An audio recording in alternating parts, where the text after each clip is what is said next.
नमस्कार दोस्तों, मैं मनोज कुमार एक बार फिर से स्वागत करता हूं आप सभी का रोजगार समाचार में। यूकेपीएससी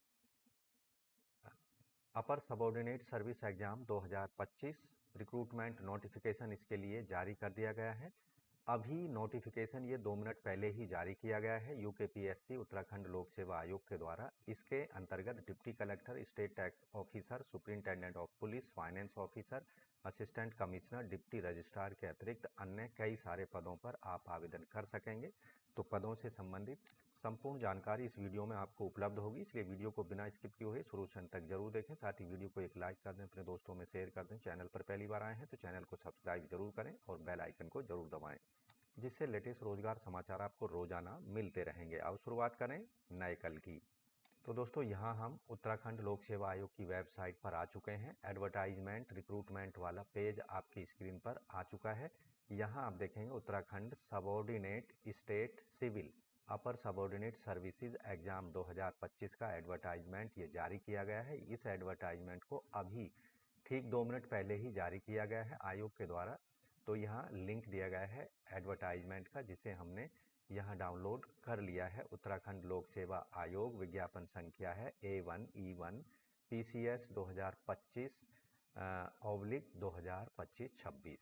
तो उत्तराखंड सम्मिलित राज्य सिविल प्रवर अधीनस्थ सेवा परीक्षा 2025 के लिए ये विज्ञापन आज जारी किया गया है और अंतिम तिथि है आवेदन की और फीस पेमेंट करने की ऑनलाइन मोड में credit card, debit card, net banking, UPI के माध्यम से 27 मई 2025 रात के 12 बजे तक। एप्लीकेशन फॉर्म में कोई गलती हो गई तो उसमें आप सुधार कर सकते हैं 3 जून से लेकर 12 जून 2025 रात के 12 बजे के बीच में। तो दोस्तों यहाँ पदों का विवरण एक बार आपको बता देते हैं। कैटेगरी वाइज पदों की संख्या और वेतनमान यहाँ पर हम चर्चा करेंगे। डिप्टी कलेक्टर कार्मिक और सतर्कता विभाग में वेतनमान होगा इन पदों पर 56,100 से लेकर 1,77,500। 7वें वेतन आयोग के लेवल 10 में 3 रिक्तियां हैं कुल डिप्टी कलेक्टर की, जिनमें से जनरल के 2 हैं और एससी कैटेगरी का 1 पद है। पुलिस उपाधीक्षक गृह विभाग के अंतर्गत वेतनमान सेम ही है लेवल 10 में। 7 वैकेंसी हैं, 4 जनरल की, 2 एससी की और 1 ओबीसी वर्ग की है। इनमें से उत्तराखंड के एक महिलाओं के लिए आरक्षित रखी गई है। वित्त अधिकारी या कोषाधिकारी वित्त विभाग में वेतनमान लेवल 10 में 10 वैकेंसी हैं, जिनमें से जनरल की 5, एससी एसटी की एक है और ईडब्ल्यूएस की 1 है, जबकि ओबीसी की 2 पद हैं। इनमें से 3 उत्तराखंड की महिलाओं के लिए आरक्षित रखे गए हैं और स्वतंत्रता संग्राम आंदोलनकारियों के लिए 1 पद आरक्षित है।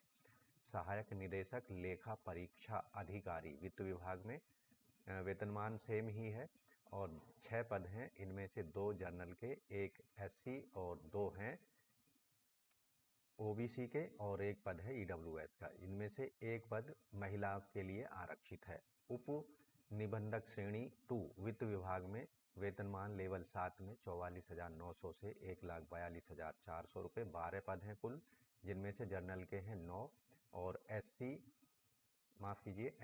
ईडब्ल्यूएस और पीडब्ल्यू ओबीसी के 1 पद हैं। साथ ही 3 पद महिलाओं के लिए आरक्षित हैं और स्वतंत्र सेनानियों का 1 पद आरक्षित है।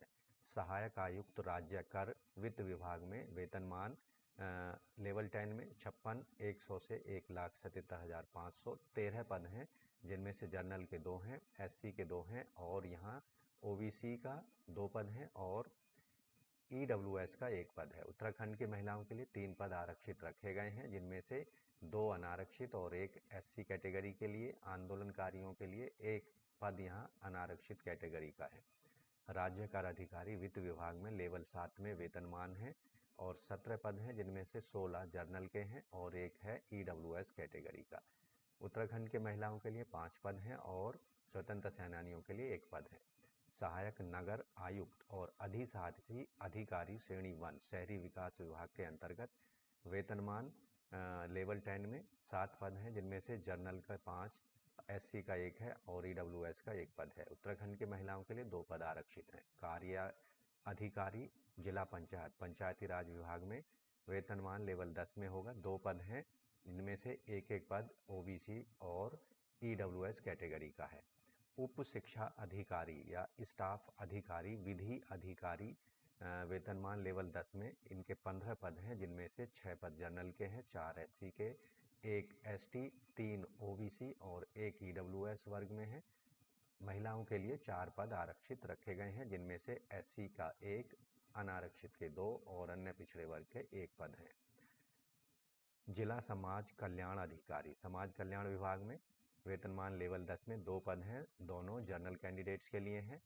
अधीक्षक राजकीय भिक्षुक गृह प्रमाणित संस्था, राजकीय दिव्यांग कर्मशाला और प्रशिक्षण केंद्र, राजकीय वृद्ध और अशक्त आवास गृह समाज कल्याण विभाग के अंतर्गत लेवल 6 में वेतनमान 35,400 से 1,12,400 टोटल 3 पद हैं, जिनमें से जनरल के 2 हैं और 1 एससी कैटेगरी का है।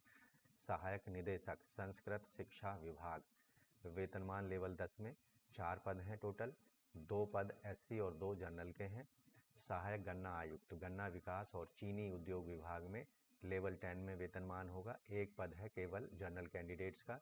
जिला परिवीक्षा अधिकारी महिला सशक्तिकरण और बाल विकास विभाग में वेतनमान लेवल 7 में 1 पद है जनरल कैंडिडेट्स का। सूचना अधिकारी जिला सूचना अधिकारी सूचना एवं लोक संपर्क विभाग में लेवल 7 में वेतनमान दिया जाएगा। 3 पद हैं केवल, जिनमें से 1 पद एसटी कैटेगरी का और 1 पद है ईडब्ल्यूएस और ओबीसी कैटेगरी का। संपादक सूचना और लोक संपर्क विभाग वेतनमान लेवल 7 में 1 पद है जनरल कैंडिडेट्स का। फीचर लेखक सूचना और लोक संपर्क विभाग में लेवल 7 में वेतनमान 1 पद है जनरल कैंडिडेट्स का। सहायक निदेशक कृषि भूमि संरक्षण अधिकारी कृषि रक्षा अधिकारी प्रभारी केंद्र प्रभारी कृषि समूह है कृषि विकास शाखा कृषि और कृषक कल्याण विभाग में है ये पद। लेवल 10 में वेतनमान दिया जाएगा। केवल 8 पद हैं टोटल, जिनमें से जनरल के 7 हैं और ओबीसी का 1 पद है। इनमें से अनारक्षित की महिलाओं के लिए 2 पद आरक्षित रखे गए हैं। सहायक निदेशक सांख्यिकी कृषि सेवा श्रेणी 2 के लिए सांख्यिकी संख्या विभाग में लेवल 10 में वेतनमान है, 1 पद जनरल कैंडिडेट्स का है। खाद्य प्रसंस्करण अधिकारी या प्रधानाचार्य उद्यान एवं खाद्य समूह है खाद्य प्रसंस्करण विभाग में लेवल 10 में वेतनमान दिया जाएगा। इन पदों पर 2 पद हैं, दोनों जनरल कैंडिडेट्स के लिए हैं, जिनमें से अनारक्षित महिलाओं के लिए 1 पद आरक्षित है। प्रादेशीय मौन विशेषज्ञ और कीट विद उद्यान एवं खाद्य प्रसंस्करण समूह है ये जो पद हैं खाद्य और पौधा परीक्षण शाखा में है, लेवल 10 में वेतनमान दिया जाएगा। दोनों पद अनारक्षित हैं। सांख्यिकी अधिकारी श्रेणी 2 में सांख्यिकी और नियोजन शाखा विभाग में है, लेवल 10 में वेतनमान होगा, 1 पद है जनरल कैंडिडेट का। जिला पर्यटन विकास अधिकारी पर्यटन विभाग में लेवल 10 में वेतनमान दिया जाएगा, 1 पद है केवल ओबीसी वर्ग के कैटेगरी का। तो यहाँ आप देखेंगे टोटल ओवरऑल सभी कैटेगरी के पदों की संख्या है 123, जिनमें से जनरल के 80 हैं, एससी के 16 हैं, एसटी के 3, ओबीसी के 15 और ईडब्ल्यूएस के 9 पद हैं। यहाँ जो ये पदों की संख्या है, सरकार द्वारा उन पदों की संख्या घटाई या बढ़ाई जा सकती है, जो कि सरकार के विवेक पर निर्भर करेगा। यहाँ जो अनिवार्य शैक्षिक योग्यता है, पद क्रमांक 1, 2, 3, 6, 7, 8, 9 और 11 में दिए गए पदों के लिए भारत में विधि द्वारा स्थापित किसी मान्यता प्राप्त विश्वविद्यालय से ग्रेजुएशन की डिग्री आवेदक के पास होनी चाहिए। जबकि पद क्रमांक 4, 5, 10, 12 और 24 के लिए जो शैक्षिक योग्यताएं हैं कुछ इस तरह से हैं। सहायक निदेशक लेखा परीक्षक अधिकारी वित्त विभाग के लिए आवेदक के पास में किसी भी मान्यता प्राप्त विश्वविद्यालय संस्थान से वाणिज्य में स्नातक की उपाधि हो या इंस्टीट्यूट ऑफ चार्टर्ड अकाउंटेंट से चार्टर्ड अकाउंटेंट सीए की डिग्री होनी चाहिए। उप निबंधक श्रेणी 2, इसके लिए उप निबंधक के पद पर आवेदक के पास में विश्वविद्यालय से विधि स्नातक यानी एलएलबी की डिग्री होनी चाहिए और आवेदक को देवनागरी लिपि में हिंदी लिखने का और अंग्रेजी का कार्य साधक ज्ञान होना चाहिए। उप शिक्षा अधिकारी स्टाफ ऑफिसर या विधि अधिकारी के लिए भारत में किसी भी विश्वविद्यालय से एलएलएम की डिग्री आवेदक के पास होनी चाहिए। अधीक्षक राज्य भिक्षुक गृह के अंतर्गत आवेदक के पास में किसी भी विश्वविद्यालय या इंस्टीट्यूट से या फिर किसी विदेशी विश्वविद्यालय से समाजशास्त्र या मनोविज्ञान में ग्रेजुएशन की डिग्री होनी चाहिए। सहायक निदेशक संस्कृत शिक्षा विभाग में आवेदक की जो क्वालिफिकेशन है इन पदों के लिए किसी भी विश्वविद्यालय से संस्कृत मास्टर डिग्री आवेदक के पास होनी चाहिए, परास्नातक की डिग्री, और भारत में विधि द्वारा स्थापित किसी विश्वविद्यालय से शिक्षा शास्त्री या बीएड की डिग्री भी आवेदक के पास होनी चाहिए।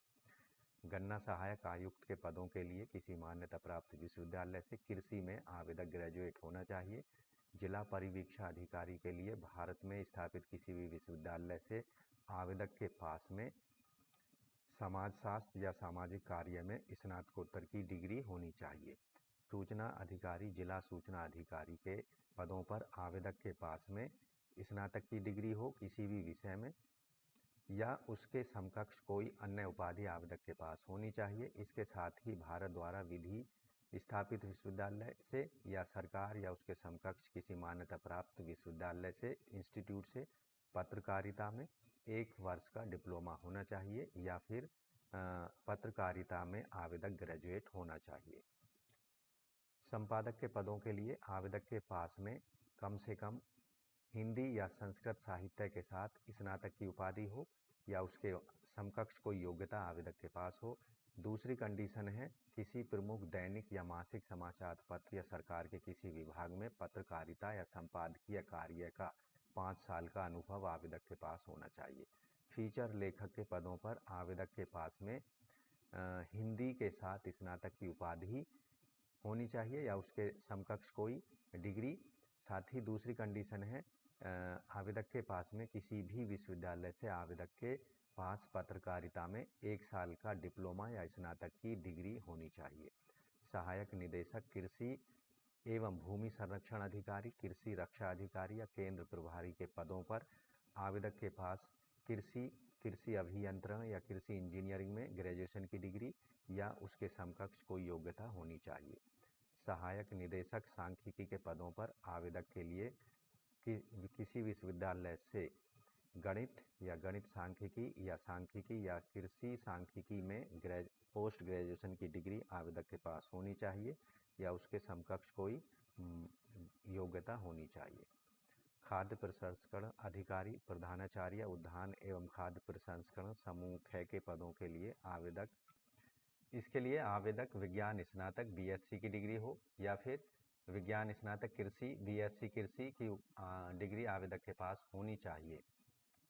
इसके साथ ही राजकीय फल परीक्षण और डिब्बाबंद संस्थान लखनऊ से या किसी अन्य संस्थान से 15 महीने का स्नातकोत्तर पीजी डिप्लोमा आवेदक ने किया हो या फिर किसी मान्यता प्राप्त संस्थान से होटल मैनेजमेंट और भोजन प्रबंधन में 3 वर्ष का डिप्लोमा किया हो या फिर खाद्य प्रौद्योगिकी में विज्ञान स्नातकोत्तर की उपाधि एमएससी की डिग्री हो या फिर खाद्य प्रसंस्करण में विशेष प्रश्न पत्र विषय के साथ उद्यान में विज्ञान स्नातकोत्तर या एमएससी की डिग्री आवेदक के पास होनी चाहिए।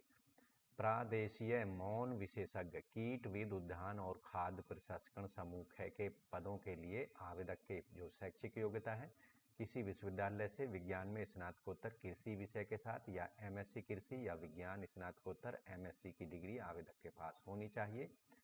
संबंधित विषय का आशय है कीट विज्ञान यानी एंटोमोलॉजी या कीट विज्ञान एंटोमोलॉजी विषय के साथ में आवेदक की जो एमएससी डिग्री है स्नातकोत्तर की डिग्री होनी चाहिए। सांख्यिकी अधिकारी श्रेणी 2 के लिए आवेदक गणित सांख्यिकी या सांख्यिकी विषय के साथ में ग्रेजुएट की डिग्री हो। ग्रेजुएशन की डिग्री किसी मान्यता प्राप्त संस्थान सांख्यिकी संस्थान या विश्वविद्यालय से सांख्यिकी गणित में कम से कम 2 वर्ष का स्नातकोत्तर का पाठ्यक्रम आवेदक ने पास किया होना चाहिए। जिला पर्यटन विकास अधिकारी के पदों के लिए आवेदक के पास में किसी भी विश्वविद्यालय से पर्यटन, होटल मैनेजमेंट या सामूहिक संचार में ग्रेजुएशन की डिग्री हो या उसके समकक्ष कोई योग्यता। दूसरी कंडीशन है हिंदी अंग्रेजी पढ़ने लिखने बात करने की पूर्ण क्षमता आवेदक को होनी चाहिए और सूचना प्रौद्योगिकी या कंप्यूटर का ज्ञान आवेदक को होना चाहिए यानी कंप्यूटर चलाने की नॉलेज आवेदक को होनी चाहिए। यहाँ जो अधिमानी अहर्ता दी गई है ऐसे कैंडिडेटों को प्रेफरेंस दी जाएगी जिन्हें प्रादेशिक सेना में 2 साल की अवधि तक सेवा की है और राष्ट्रीय कैडेट कोड एनसीसी का बी प्रमाण पत्र जिनके पास है। यहाँ जो शारीरिक मापदंड हैं, पुलिस उपाधीक्षक के पदों के लिए सामान्य और अन्य वर्गों के लिए पुरुषों की ऊंचाई 167.7 सेंटीमीटर और महिलाओं के लिए 152 सेंटीमीटर, एसटी कैंडिडेट्स के 160 सेंटीमीटर पुरुषों की और महिलाओं की 147 सेंटीमीटर, पर्वतीय क्षेत्र के लिए पुरुषों की 162.6 सेंटीमीटर और महिलाओं की ऊंचाई 147 सेंटीमीटर होनी चाहिए। सीने की माप जो केवल पुरुष अभ्यर्थियों के लिए लागू होगी। अनुसूचित जनजाति और पर्वतीय क्षेत्र के अभ्यर्थियों के लिए 76.5 सेंटीमीटर बिना फुलाए सीना होना चाहिए और फुलाने पर 81.5 सेंटीमीटर। सामान्य और अन्य कैटेगरी के कैंडिडेट्स के लिए 78.8 सेंटीमीटर बिना फुलाए सीना और 83.8 सेंटीमीटर फुलाव के साथ सीने की माप होनी चाहिए। शारीरिक वजन जो केवल महिला कैंडिडेटों पर लागू होगा, न्यूनतम वजन महिलाओं के केस में 45 किलोग्राम होना चाहिए। यहाँ जो आयु है, आयु की गणना 1 जुलाई 2025 को आधार मानकर की जाएगी। कम से कम आयु आवेदक की 21 साल होनी चाहिए और अधिकतम 42 साल होनी चाहिए। यानी इन पदों पर आवेदन करने के लिए आवेदक का जो जन्म है 1 जुलाई 2004 के पश्चात का नहीं होना चाहिए और 2 जुलाई 1983 के पहले का नहीं होना चाहिए। इसमें दोनों ही जो तिथियां हैं वो शामिल होंगी। अधिकतम आयु सीमा में छूट दी जाएगी। SC ST को 5 साल की छूट होगी। SC ST और उत्तराखंड के अन्य पिछड़े वर्ग के कैंडिडेटों को 5 साल तक की अधिकतम आयु सीमा में छूट होगी, जबकि दिव्यांगजनों को 5 साल तक की अधिकतम आयु सीमा में छूट दी जाएगी। स्वतंत्रता सेनानी सैनिक संग्राम आश्रितों को 5 साल की छूट होगी। यहाँ जो आरक्षण का लाभ है, केवल उत्तराखंड के मूल निवासी SC ST OBC EWS भूतपूर्व सैनिक दिव्यांगजन स्वतंत्रता संग्राम सेनानी को आश्रित अनाथ बच्चे राज्य आंदोलनकारी और महिला श्रेणी के अभ्यर्थियों को दिया जाएगा। आरक्षण का लाभ लेने के लिए आवेदक के पास में संबंधित कास्ट सर्टिफिकेट, EWS और OBC NCL सर्टिफिकेट और वहाँ का यानी उत्तराखंड का मूल निवास सर्टिफिकेट होना चाहिए। दोस्तों, इन सभी पदों पर भर्ती के लिए आवेदक की जो राष्ट्रीयता, आवेदक भारतीय नागरिक हो। ऐसे कैंडिडेट जो तिब्बती शरणार्थी हैं और 1 जनवरी 1962 से पहले भारत आ चुके हैं, वो भी इन पदों पर आवेदन के पात्र होंगे। एप्लीकेशन फ़ीस कितनी पेमेंट करनी है, कैसे पेमेंट करनी है? तो आपको ऑनलाइन मोड में एप्लीकेशन फ़ीस पेमेंट करनी होगी। Net banking, debit card, credit card, UPI के द्वारा। फ़ीस पूरी तरह नॉन रिफंडेबल होगी।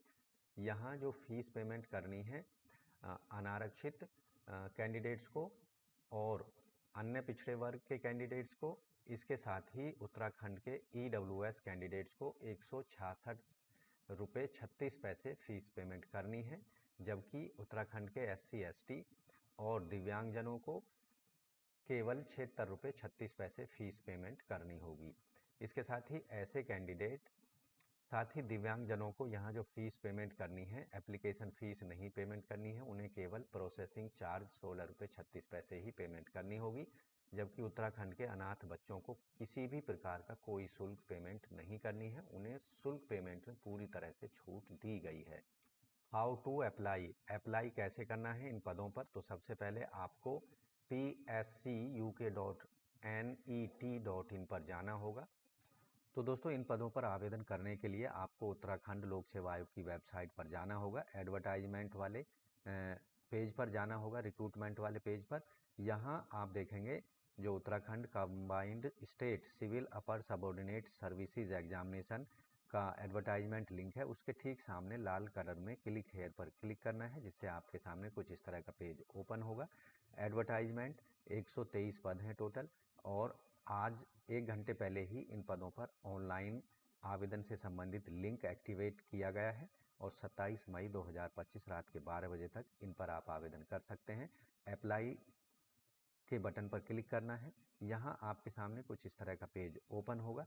यहाँ 5 स्टेप्स में एप्लीकेशन फॉर्म आपको कंप्लीट करना है। पहले स्टेप में रजिस्ट्रेशन और पर्सनल डिटेल देनी है और दूसरे स्टेप में एजुकेशनल क्वालिफिकेशन से संबंधित डिटेल देनी है। तीसरे स्टेप में फ़ोटो अपलोड कर देना है, सिग्नेचर अपलोड कर देना है और डॉक्यूमेंट्स जो अपलोड करने के लिए बोला जा रहा है उन्हें अपलोड कर देना है।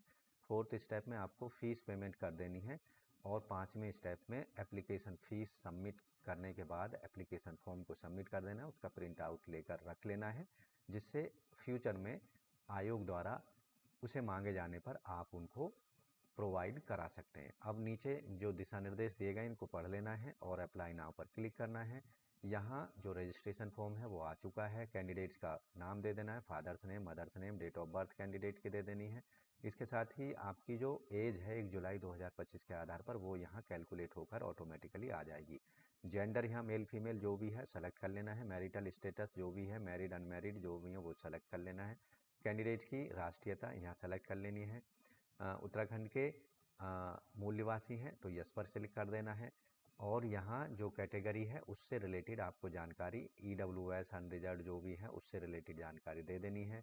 क्या आपने दिव्यांगजन है, क्या भूतपूर्व सैनिक हैं, क्या आप स्वतंत्रता संग्राम सेनानी आश्रित हैं, यस नो में इन सभी क्वेश्चंस के आंसर देने हैं। ईमेल आईडी दे देना, कंफर्म कर देना, मोबाइल नंबर दे देना, उसे कंफर्म कर देना है। और यहाँ पर परमानेंट एड्रेस, प्रेजेंट एड्रेस दे देना है। स्ट्रीट नेम, दूसरी लाइन में लोकेलिटी और तीसरी लाइन में स्टेट यहाँ पर सेलेक्ट कर लेना है, जिस स्टेट को आप बिलोंग करते हैं। उत्तराखंड को बिलोंग करते हैं तो यहाँ पर उत्तराखंड सेलेक्ट कर लेना है। पिन कोड डाल देना है, विलेज और डिस्ट्रिक्ट यहाँ पर सेलेक्ट कर लेना है, जिस डिस्ट्रिक्ट के आप रहने वाले हैं।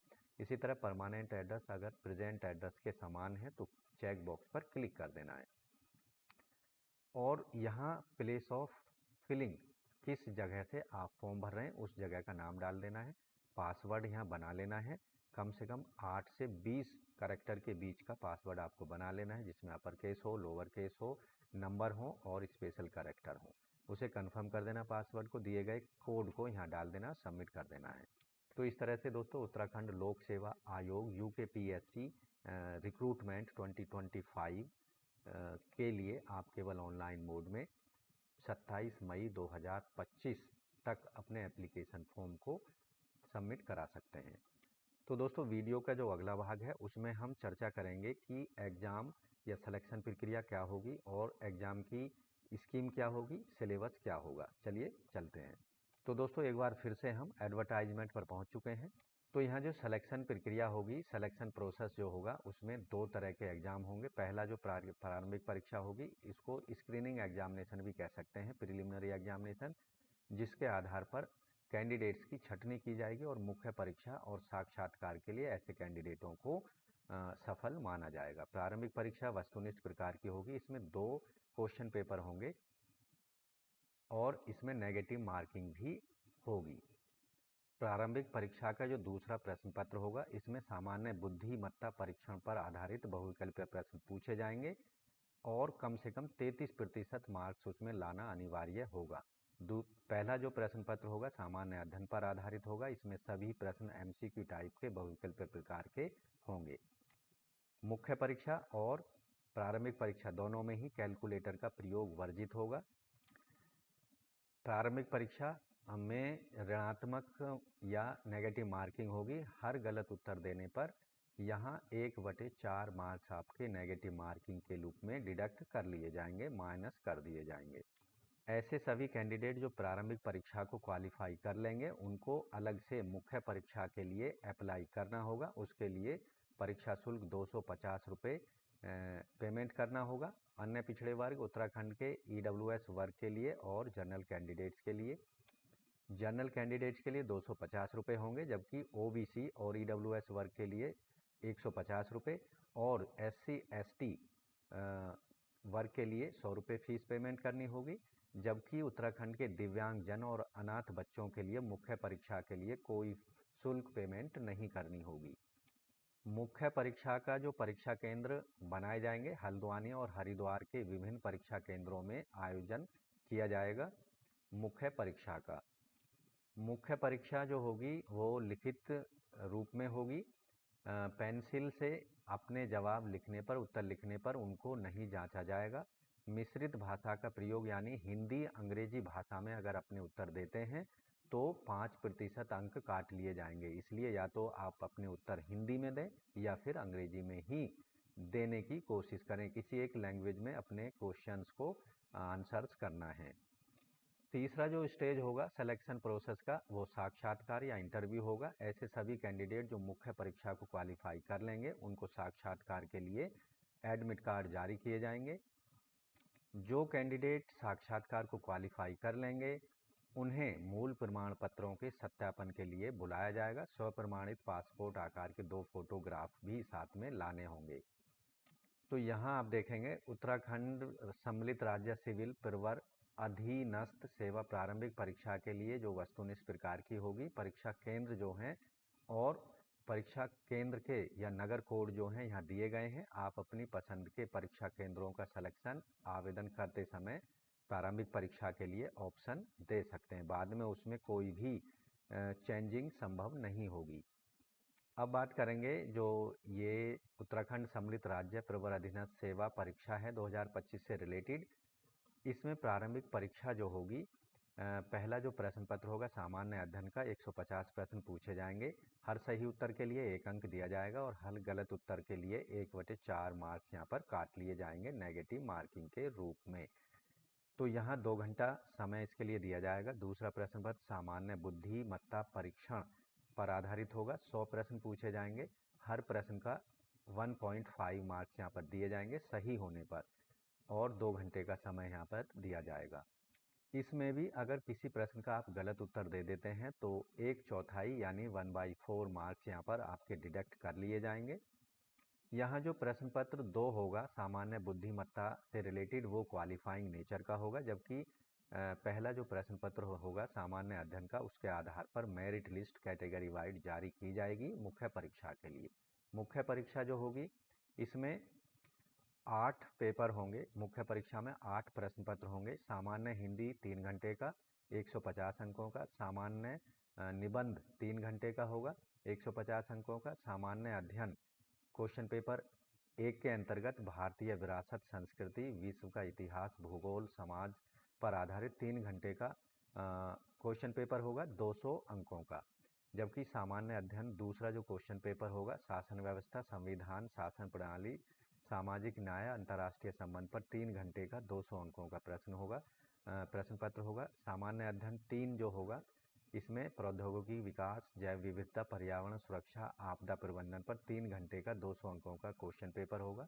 सामान्य अध्ययन चौथा जो क्वेश्चन पेपर होगा इसमें नीति शास्त्र सत्यनिष्ठा अभिरुचि पर 3 घंटे का 200 अंकों का क्वेश्चन पेपर होगा। सामान्य अध्ययन पांचवा इसके अंतर्गत उत्तराखंड राज्य की सामान्य जानकारी 3 घंटे का क्वेश्चन पत्र होगा 200 अंकों का। और क्वेश्चन पेपर जो छठा होगा इसमें उत्तराखंड राज्य की जानकारी पर ही आधारित होगा 3 घंटे का 200 अंकों का। इस तरह से आप देखेंगे टोटल प्रश्न पत्रों की संख्या होगी यहाँ पर 8 और परीक्षा का कुल जो योग होगा मुख्य परीक्षा का 1500 अंकों की मुख्य परीक्षा होगी। इसके अतिरिक्त जो साक्षात्कार होगा 150 अंकों का होगा। लिखित परीक्षा मुख्य परीक्षा और साक्षात्कार का कुल जो टोटल अंक होंगे 1650 अंक होंगे। इसमें सामान्य हिंदी में न्यूनतम 35% अंक अनिवार्य लाने होंगे सभी वर्गों के कैंडिडेट्स को। तो इस तरह से दोस्तों उत्तराखंड लोक सेवा आयोग के द्वारा जारी किए गए विभिन्न अपर सबऑर्डिनेट सर्विस एग्जामिनेशन 2025 के लिए केवल ऑनलाइन मोड में आवेदन कर सकते हैं और इन पदों पर 27 मई 2025 से रात के 12 बजे से पहले अपने एप्लीकेशन फॉर्म को हर हाल में आप सबमिट करा सकते हैं। तो दोस्तों यहाँ डिटेल एडवर्टाइजमेंट जो सब्जेक्ट वाइज और पेपर वाइज मुख्य परीक्षा का सिलेबस आप दे सकते हैं, यहाँ पर दिया गया है, उसका इस्तेमाल कर सकते हैं आप अपनी तैयारी के लिए। इस सिलेबस पर आधारित हम एक नई वीडियो लेकर आएंगे, उसके द्वारा पूरा सिलेबस डिटेल में हम बताएंगे सब्जेक्ट वाइज पेपर वाइज। तो आज की वीडियो में बस दोस्तों इतना ही। वीडियो ज़्यादा लंबी ना हो इसलिए हमें डिटेल सिलेबस को इस वीडियो में शामिल नहीं किया है। आने वाली वीडियो में हम डिटेल सिलेबस लेकर आएंगे क्वेश्चन पेपर वाइज। तो वीडियो को एक लाइक कर दें, अपने दोस्तों में शेयर कर दें। चैनल पर पहली बार आए हैं तो चैनल को सब्सक्राइब जरूर कर लें और बेल आइकन को जरूर दबाएं। तो मिलते हैं एक लेटेस्ट जानकारी ली हुई नई वीडियो में, तब तक के लिए धन्यवाद। आपका दिन शुभ हो।